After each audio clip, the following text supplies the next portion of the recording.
নমস্কার দর্শক বন্ধু, আগামীকাল বঙ্গাব্দের 12ই মাঘ 1430, ইংরেজির 27শে জানুয়ারি 2024 শনিবার। সূর্যোদয় ভোর 6টা 24 মিনিটে, সূর্যাস্ত সন্ধে 5টা 16 মিনিটে। তিথি কৃষ্ণা দ্বিতীয়া, থাকবে রাত্রি 2টো 15 মিনিট পর্যন্ত, তারপর শুরু হবে কৃষ্ণা তৃতীয়া। কাল বেলা সকাল 6টা 24 মিনিট থেকে সকাল 7টা 46 মিনিটের মধ্যে এবং বিকেল 3টে 54 মিনিট থেকে সন্ধে 5টা 16 মিনিটের মধ্যে থাকবে কালবেলা।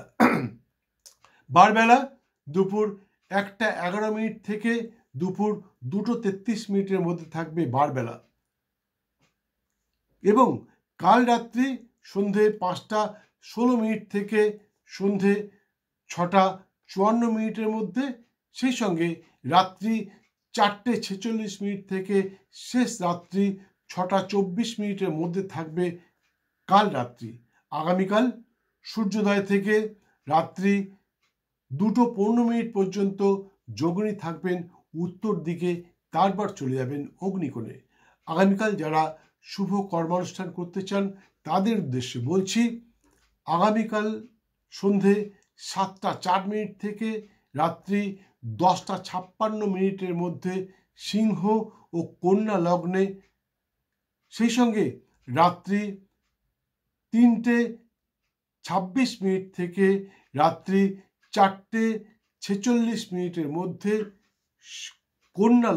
ধনু লগ্নে সুতৈবুকাব যোগে বিবাহ অনুষ্ঠান সম্পন্ন করতে পারেন। আশা করি নবদম্পতি অবশ্যই সুখী হবেন। দর্শক বন্ধু, আমি জানি আপনারা আমার ভিডিও দেখেন, শেয়ার করেন, সাবস্ক্রাইব করেন, প্রচুর ফোন করেন, কিন্তু আপনারা ভুলে যান বেল আইকনটা বাজাতে। তাই আমি সকলকে অনুরোধ করছি, ভিডিওটি দেখতে দেখতে বেল আইকনটি বাজিয়ে দিন। অনেকেই কমপ্লেন করেন সেকেন্ড টাইম আপনার ভিডিও দেখতে পাই না, আমাদেরকে খুঁজে নিতে হয়। না বন্ধু, আর খুঁজতে হবে না, আপনি শুধু বেল আইকনটি বাজিয়ে দিন। এতে কি হবে, আমি যে ভিডিওই ছাই না কেন সঙ্গে সঙ্গে ইউটিউব কোম্পানি সেই ভিডিওটা আপনার কাছে পৌঁছে দেবে। বন্ধু, জ্যোতিষের মন্তব্য শুনুন। এখানে আমার এই চ্যানেলে 900রও বেশি ভিডিও সম্প্রচারিত রয়েছে। আপনি আপনার বেল আইকনটা বাজিয়ে দিয়ে আমার চ্যানেলে ঢুকুন এবং আমার চ্যানেলে সম্প্রচারিত 900রও বেশি ভিডিওর মাধ্যমে আপনার জীবনের জ্যোতিষতন্ত্র বাস্তুজনিত যে কোনো সমস্যার সমাধান খুঁজে দিন। বন্ধু, জ্যোতিষের মন্তব্য শুনুন। প্রাচীনকালে রাজা, বিত্তশালী ব্যক্তিগণ একজন বিদগ্ধ জ্যোতিষশাস্ত্রজ্ঞকে সপরিবার ভরণ পোষণ করতেন এবং প্রতিটি পদক্ষেপের আগে তার পরামর্শ নিতেন। বন্ধু, আজকের দিনেও বিশিষ্ট ব্যক্তিগণ যারা উন্নতির শিখরে পৌঁছে গেছেন, তারাও কোনো বিদগ্ধ জ্যোতিষশাস্ত্রজ্ঞের পরামর্শ নিয়ে প্রতিটি পদক্ষেপ করে থাকেন। আমি বলছি, আপনিও উন্নতির শিখরে পৌঁছে যাবেন, আমার কাছে আসতে হবে তা নয়। আপনি যে কোনো বিদগ্ধ জ্যোতিষশাস্ত্রজ্ঞের পরামর্শ নিন, দেখবেন আপনার জীবনের সমস্ত বাধাগুলো কেটে গেছে এবং স্মুথলি আপনি উন্নতির শিখরে পৌঁছে যাচ্ছেন। যাই হোক, আমি সর্বপ্রথম বলে থাকি নির্দিষ্ট দিনে জন্ম শিশুটির রাশি, নক্ষত্র, বর্ণগণ ইত্যাদি।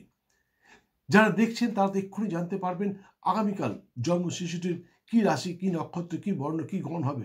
কিন্তু যারা বিগত দিনে জন্মে গেছে 2 বছর, 5 বছর, 20 বছর আগে, যখন আমি ভিডিও করতাম না, তারা বা আপনি নিজে আপনার রাশি ইত্যাদি জানেন না, আপনার 70 বছর বয়স, 80 বছর বয়স, আপনি আপনার রাশি ইত্যাদি জানেন না, আপনি স্ক্রিনে দেওয়া নাম্বারে একটি ফোন করুন। আপনাকে 1 পয়সাও দিতে হবে না। আপনি দেবেন আপনার জন্মের দিন, তারিখ, মাস, বছর, স্থান এবং সঠিক সময়ের বৃত্তান্ত। আমি আপনাকে বলে দেবো আপনার কি রাশি, কি নক্ষত্র। বন্ধু, জ্যোতিষের মন্তব্য শুনুন এবং আমি বলছি সর্বক্ষেত্রে সফল হবেন, এতে কোনো সন্দেহ নেই। যাই হোক, আগামীকাল সূর্যোদয় থেকে দুপুর 1টা 1 মিনিটের মধ্যে যে সমস্ত শিশু সন্তানের জন্ম হবে তাদের হবে কর্কট রাশি, বিপ্রবর্ণ, অশ্লেষা নক্ষত্র, দেবাড়ি বা রাক্ষসগণ, মার্জার বা বিড়ালজনী এবং বিংশতির মতে তাদের জন্ম হবে বুধের মহাদশায় এবং এদের নামের অদ্যাক্ষর হবে ড অথবা হ দিয়ে। কিন্তু আগামীকাল দুপুর 1টা 1 মিনিটের পর যে সমস্ত শিশু সন্তানের জন্ম হবে তাদের হবে সিংহ রাশি, ক্ষত্রিয় বর্ণ, মঘা নক্ষত্র, দেবাড়ি বা রাক্ষসগণ, মুশিক যোনি এবং বিংশতির মতে তাদের জন্ম হবে কেতুর মহাদশায় এবং এদের নামের অধ্যক্ষর হবে ম অথবা ট দিয়ে। ভিডিওটি সম্পূর্ণ দেখার জন্য অসংখ্য ধন্যবাদ। ভালো লাগলে একটি লাইক দিয়ে বেল আইকনটি বাজিয়ে দিয়ে সঙ্গে থাকুন। আবার দেখা হবে আজ দুপুর ঠিক 11:30 অর্থাৎ আধ ঘন্টা পরে অন্য আরেকটি ভিডিওর সাথে। দিনটা আপনার খুব ভালো যাক, সুস্থ থাকুন, ভালো থাকুন। জয় মা।